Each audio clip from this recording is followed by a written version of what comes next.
কোনোদিন একটা মানুষকে আমি সরি ছাড়া তর্ক করি নাই ভাইজান। তা আমার এই 8 বছরের মাসুম একটা বাচ্চা কি অপরাধ? আমি এই কলজাটা ছাড়া আমি থাকবো কেমনি? আমার এই বাচ্চাটা আমি ঘরে ঢোকার আগে ফ্রিজের মধ্যে আমার জন্য শরবত বানায় রাখে। আমার বড় মেয়ে না, আমার ছোট মেয়ে 8 বছরের মেয়ে। বাবা শরবত ছবি এখানে লাগাই রাখছে, বাবা তুমি আমাকে নিয়ে যাবা। আমি বলছি আল্লাহ, বাবা তুমি আল্লাহর কাছে যাও, আমার তো নেওয়ার দিয়ে যাওয়ার ক্ষমতা নাই।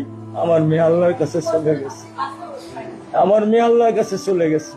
আমার মাসুম এই বাচ্চাটা কি অপরাধ করছে নির্মম ভাবে আমার বাচ্চাটা হত্যা করলো? কি আমার ক্ষতি, কি আমার অন্যায়, কি আমার দোষ? আমি একটু জানতে চাই আপনাদের কাছে। আমার যদি কোনো দোষ থাকে, আমার কোনো যদি অন্যায় থাকে, প্রকাশ্যে আপনারা আমার ফাঁসি দিয়ে দেন। আমি এই বাচ্চাটা ছাড়া আমি থাকবো কেমনি? আমি কেমনি আমার এই কলজা টুকরা ছাড়া আমি থাকবো? আমার পক্ষে সম্ভব না। দিনে ও 50 থেকে 100টা কল দেয় আমারে,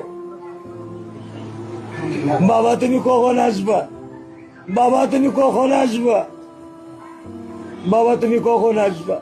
8টা বছর আমি আমার বুকেরাই ঘরে ঘুম পাড়াইছি। আমি আজকে আমি কার সাথে ঘুম আসবো? আমি কি দিয়ে মনে সান্ত্বনা দিব? আমার অপরাধ কি?